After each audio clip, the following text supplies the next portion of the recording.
Okay, so 17.3 is a following 17.2 where we were taking partial derivatives, and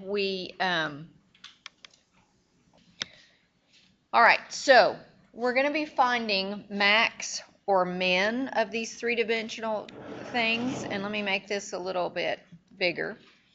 You don't have to worry about the definitions, but it's worthwhile to look at these pictures because you're finding either this max point here, up here, or the min point here. And this is just an example of what the shape might look like. You don't have to worry about sketching or anything else at this point. We're going to use partial derivatives to find this. There's a process, okay? So remember that when we were finding maxes and mins in the regular derivatives, and you had to find critical points. And how did you find critical points? Set the derivative equal to 0. Isn't that what we did? And then we did some testing on either side of it. Okay, so here, let's just go through this example. This one says find all the critical points. And we have f of xy is equal to this thing. Okay? So we want to find all the points that the derivative with respect to x is equal to 0 and the derivative with respect to y is equal to 0. So we've got to find fx and fy. So let's make sure we remember because we've slept. Let me get this little guy going here.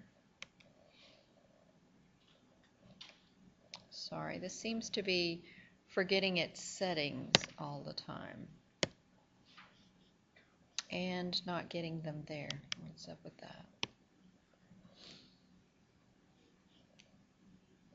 Make it a little bigger. I don't know what's going on with that. Maybe if we change the color.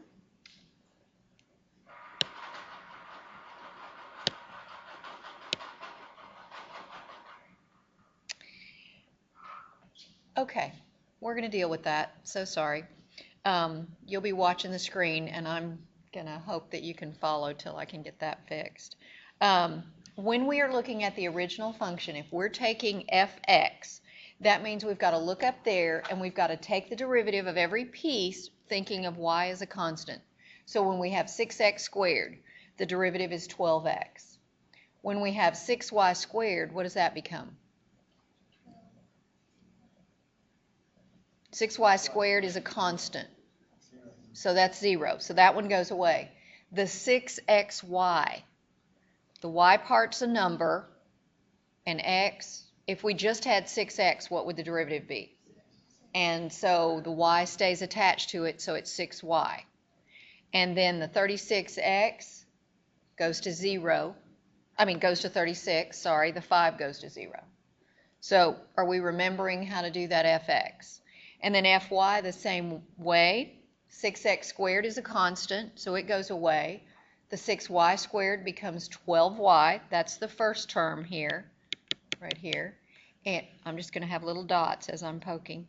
And then 6xy, 6x is a number, and so we end up with 6x. And then the 36x and the minus 5 go to 0. Everybody remember those? Okay. That is something else where I'm plugging in, I think, from the final answer, so I'll come back to that.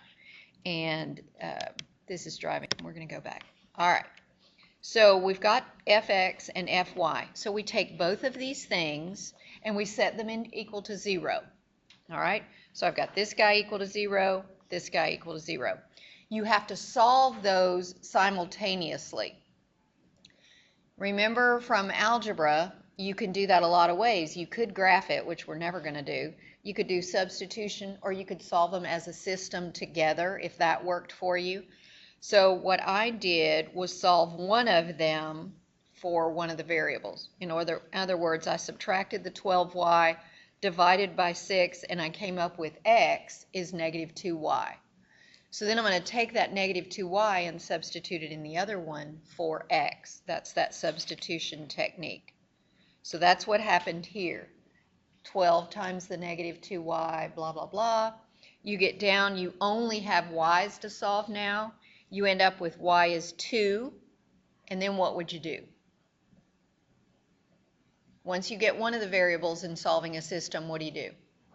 Plug it back in, and the easiest place to plug it is right here where you said, well, x is negative 2y. So x is negative 2 times 2, so x is negative 4. That is our critical number. It could be a max, could be a min, could be neither. We have to do some other work on it to get that. That's how we're going to get the critical number. We're going to find both partial derivatives, set them equal to 0, and solve as a system of equations. Questions about that so far?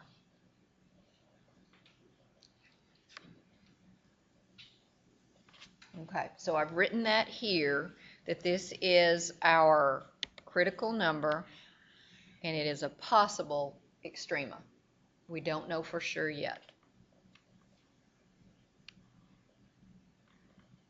All right. Now, here's some stuff about if this is the case, then you have this. That's what's in that sheet that I gave you. So let's look. I think I have that here. Okay, so this is the sheet that I would use for the test. And here's a formula. You want to highlight that because that's what we've got to find. We've got to find this d value, okay, right here. And it says it is fxx, so we've got to do a second order partial derivative, times fyy minus, and then we find fxy squared. So we're going to have some numbers. We're going to end up with numbers and come up with a value. And then here's the chart that kind of summarizes everything. And this is the part I would really urge you to focus on right here. So you've got your d value. If d is greater than 0, so if d is positive when you do all this, you either have a max or a min. And you have a max if the fxx was less than 0. You have a min if it was greater than 0. So you'll look back, you'll say, well, my d is positive. What was my fxx? Was it positive or negative? That's going to tell you whether you have a max or a min. So you could figure that out before you even did that top box. Can you find the relative max or min just by finding fxx? No, because you've got to get your d, because it could be either of these. Yeah. You could go ahead and note, oh, this is positive, so that when you get your d, you'll know whether you're on this box, because you got to be here. And then if d was equal to 0, you don't have enough information to figure out anything. But if d is negative, you have what's called a saddle point, and we'll look at that in a second. Yes, sir. When you get a chance, we go back up. Uh-huh. How far? To the 0 to points. Oh, that's back on another page. I will go back to it in just a second. But this is that sheet that you have. So this is the formula you'll use, and then once you find your d value, you'll come here and decide which of those answers you have. Okay? And we're certainly going to do all of that in example, but I wanted you to know how to use that sheet. Okay, so we'll go back here, John. You want to go up here? Okay.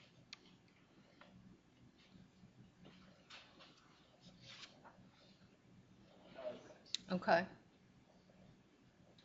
So all we've got right now is the possible critical point. So now we need to find all of those things that we just talked about. But I wanted to show you what it kind of looks like when you have a saddle point. Saddle point, remember, this is that shape that looks like a saddle. And the point, 0, 0, the origin, it's a max if you're coming from this direction, but see, it's a min if you're coming from this direction. And so it's neither max nor min if you have a saddle point. It's just, it could be anything. That's what you're talking about when you say saddle point. So we're going to have some that come out that way, and this is kind of what you're looking at. Okay. That part is not on the notes if you printed them out, this little thing, because I added it. Yeah, I decided as I was looking through the notes over the weekend that I needed to have that picture. So that's something new. When you, and I should probably republish so that next time, I'm sorry. Okay. All right. So here's that stuff. All right. Here's the work now. Remember, we had fx and we had fy. But for our formula, we need fxx and fyy. So we're taking the derivative of this with respect to x. Aren't these two things constants? So they're both going to 0, and so we end up with 12. Same thing over here with respect to y. This thing's a constant, so we end up with 12. Does everybody see where we get these second order partial derivatives? We have both 12s. And then for the formula, we also need fxy. That's always going to be on this side. You're going to take the derivative of this fx with respect to y, and you end up with 6.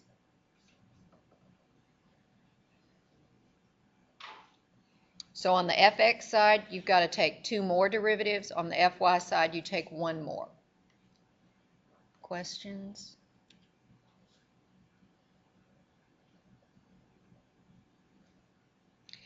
And we'll see one in a minute that's different than this. If the second order derivatives are constants, if they're both constants, you're not going to have to evaluate at the critical point. But if there was a y or an x in either of these, we would have to evaluate at the critical point. So right now we don't. And so now we have these numbers. Here's fxx, here's fyy, and here's fxy. We're going to plug them in to the formula. And if you're looking at the formula, you should see fxx times fxy. Let me just do this. I don't know how to write that. Times fyy minus fxy.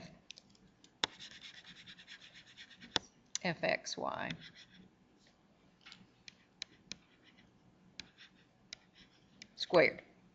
So those are the numbers we're plugging in, and we get 144 minus 36 is 108. So this is the number that you then want to look at your chart. Is 108 positive or negative? Positive. So we're going to be on the top row of that chart, and then we look back. Was fxx positive? All right, so that tells us we have what? A min. And so we have a relative min at our critical point. And then sometimes it will ask what the min is. Because remember, if you're saying the relative min occurs at x equals blah, blah, blah, to find the actual relative min, that's the other value. So we have to take this negative 4,2 and plug it in, which was that work way up here, where I plugged in to the original, I plugged in that x, y critical point. What was it, negative 4,2?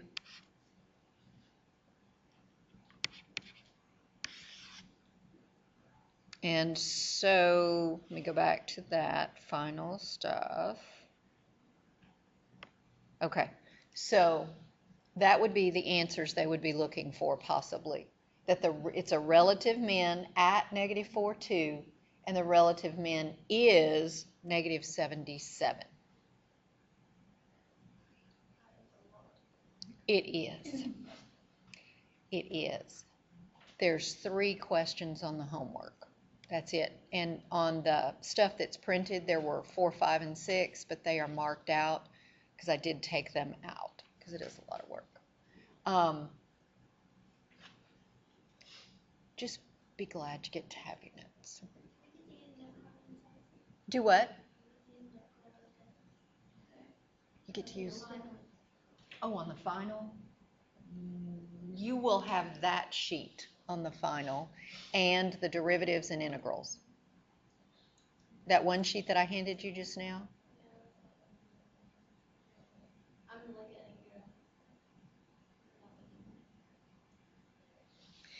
at here. All right.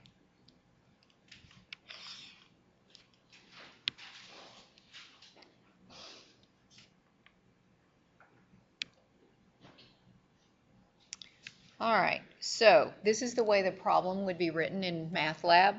Find all the local extrema for the function fxy equals. And so here's the function that we're going to start with. So if you guys don't have that written down, if you would write down that problem. And if you do already have the notes, you might want to work through this. Even though you have it written there, you may want to just try to work it as well. That might be helpful. I don't know. We'll see. All right. So it asks for three different things. There are local maxima located at. It wants an ordered pair. And if there's not a local max, you'll type in. It wants where are the local min? Same thing. And there are saddle points located at. So either you're going to have two ends and one answer. So that's the way we're going to work that. So everybody has xy plus y minus 7x written down. Let's go down where we have a little room to work, and we will do this problem.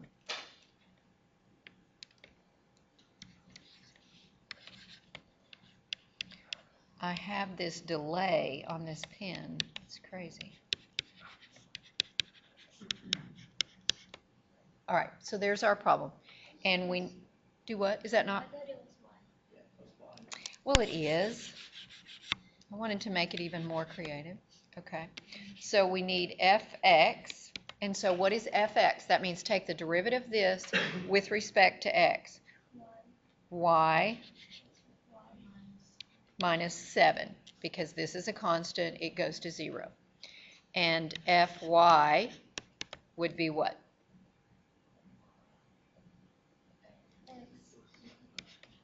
Plus 1, because this goes to 0.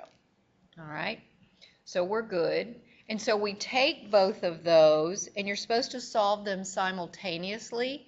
But what do you know? If we set this equal to 0 and this equal to 0, don't we have our values right there?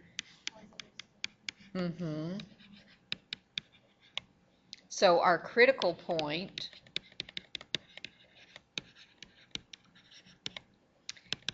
is -1, 7. Okay, so we do need to note that. That's our critical point. And now we need to find fxx and fyy. Yeah. And you could do that up there, but fxx means we're taking the derivative of this with respect to x. What do we get? 0. And fyy, same thing. We both get 0.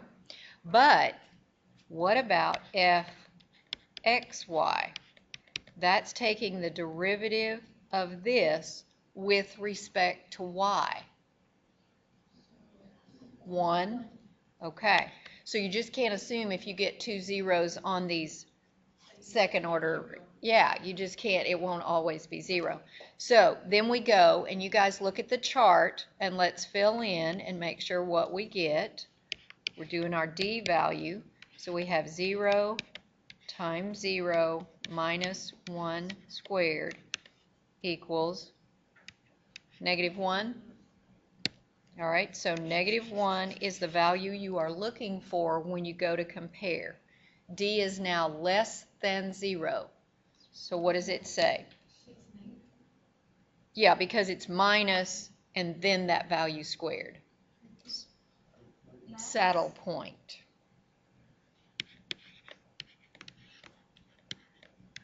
Does everybody see that that's a saddle point according to the chart?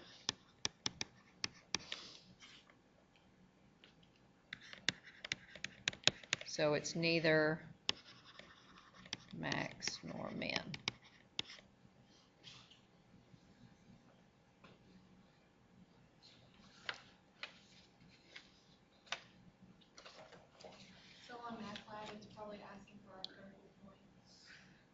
Well, you can see, let's go back up and fill in what we've got. So here it says there are local maxima located at, and it says if there isn't one, type an N. So we'd put an N there. And do we have a min? No. And there are saddle points located at, and you're going to put an ordered pair, and what was our point? Right. And so that's how you would answer that. You don't have to put anything else. That's what it's asking for. Okay. Everybody good? Sort of? All right, let's do another one. Exactly the same process, a little bit longer function. X squared minus 6xy plus y squared plus 16y plus 2. So get that written down, and then we'll move down and do the work.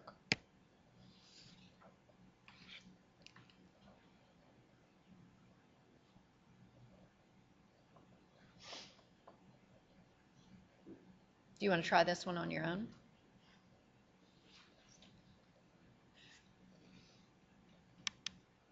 This. Okay, so here's the fx, taking it with respect to x. Here's the fy, taking with respect to y. When you set both of those equal to 0, which is what I've done here, if I put that equal to 0, I need to have x and y on one side and a number on the other side. That's why this one became this way. And then I realized I don't have the same number of x or y, and you could choose either one, but I chose to get rid of x, so I multiplied this thing by 3.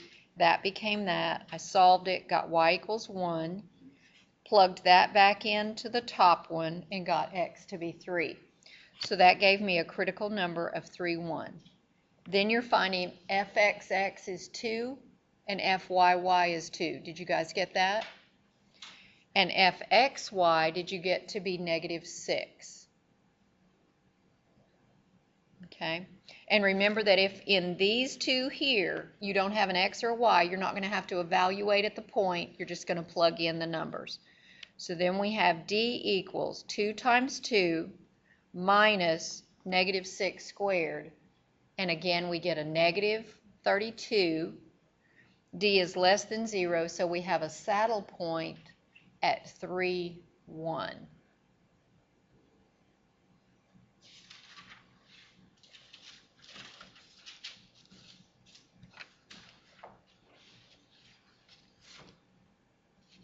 So the same thing on the math lab, you would have n and n for the first two, and then you would have 3, 1 for the second one.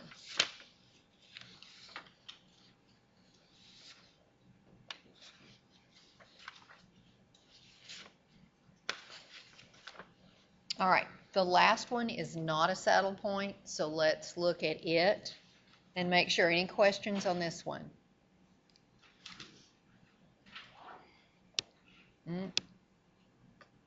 Third one. All right, here is the equation. Let's get it written down. 3x squared plus 8y cubed minus 12xy plus 28.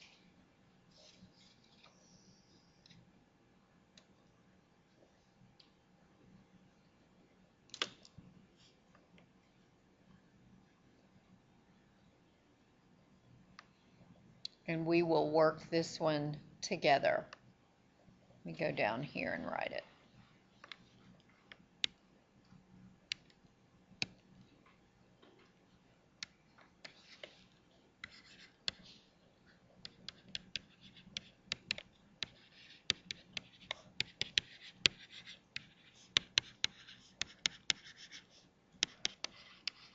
All right, so let's find fx, and that's with respect to x. So what do we get for this piece? We get 6x minus 12y, and these two go to 0. Fy, this goes to 0, and then we have 24y cubed squared. I was thinking squared and There we go. So everybody's good with that? Let's go ahead and do the fxx and all those right here. We'll just do them right here. Okay, what is fxx? 6. And fyy is 48y. Okay, so what's different here between the other two? We have a y in it, so we're going to have to evaluate the point. You know, whatever we get, we're going to have to remember that this isn't a constant here, so this is different. And then we need fxy, negative 12. All right, so there's our things that we need right there. All right, everybody good with that? Sounds like you guys are getting that. Now we need to take both of these and solve them as a system if we can. So 6x minus 12y equals 0. And then we have 24y squared minus 12x equals 0. And back in algebra, maybe not even college algebra, but probably algebra 2 or pre-cal if you took it, you're solving a system and one of them is quadratic and one of them's not. So usually you would take this guy over here and solve for one of the variables and then substitute back in. So I think what I did, I said negative 12y equals 6x. I just moved up. That's a negative. Okay. And you could do it the other way. You could add the 12y over there. I'm just doing what I did. And so y is 1/2 x. Does that make sense? And so what are we going to do with this 1/2 x? Substitute it here. So that then we have an equation that's only in x. So we'll pull this up a little bit. So we have 24 times 1/2 x squared minus 12x equals 0. What do you get when you square 1/2? 1/4 x squared times 24 minus 12x equals 0. And then 1/4 of 24 is 6. So you have 6x squared minus 12x equals 0. And if we're going to factor that, we'll take out a 6x and we are left with x minus 2 equals 0. So either 6x is 0 or x minus 2 is 0. So what are our 2x values? 0 or 2. So we've got 2x values. How many y values are we going to have? 2. We're going to end up with 2 critical values here. So where can I plug back here to this y? Y equals 1/2 x. So when x is 0, y equals 1/2 of 0, or y equals 1/2 of 2. So y is 0, or y is 1. So there's my 2 points. Either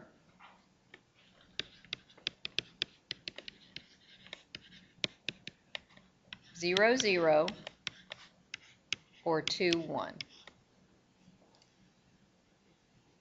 Yes, ma'am.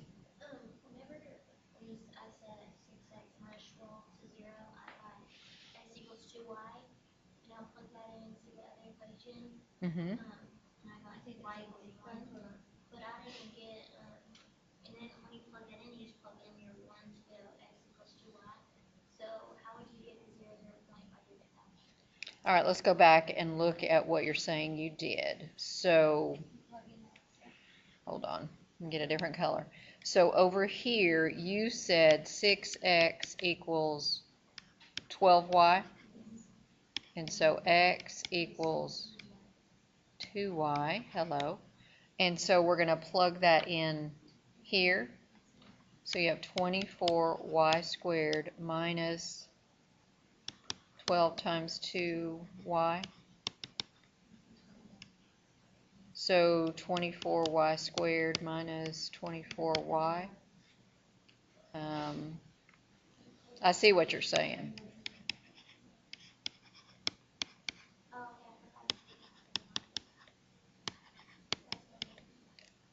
Oh, you didn't? I took out the 24, but I took out the y. Okay. So you should end up getting the same thing when you plug back in. So I'll put a or here if you decided to do it that way. And that looks really ugly. Does that make sense? Okay. So that's just going the other way. And from algebra, obviously you can go either way. Okay? Are we good? Oh, you mean leave that there? Okay.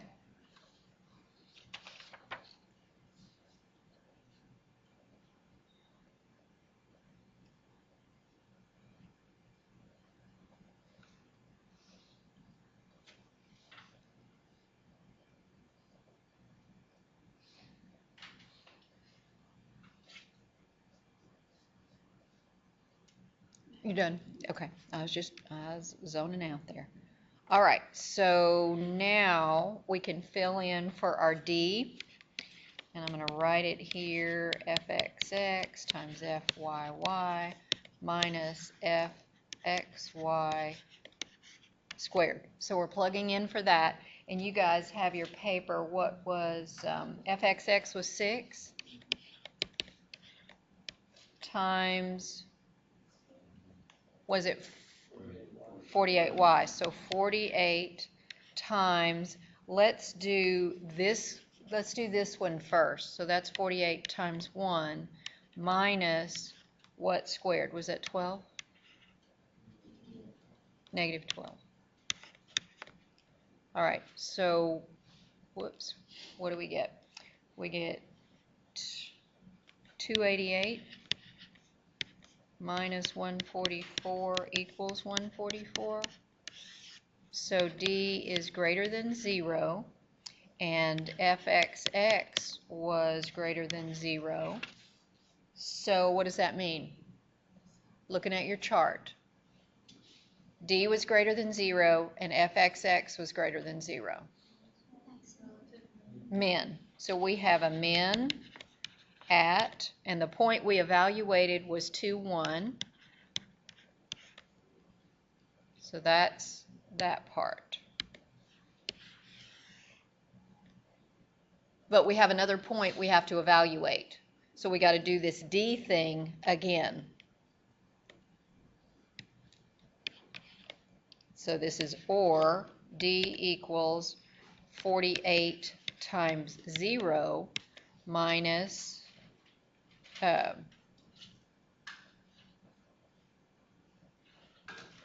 was that right?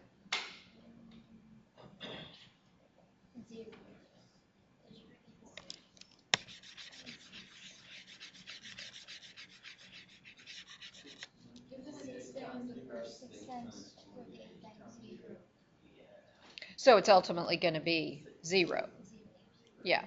So, but we'll write it 6 times 48 times 0 minus negative 12 squared equals. So this is all 0. So we have negative 144. Is that right? Hopefully. And so if D is less than 0, we have a saddle point at 0, 0. So we have two things going on there. Yes.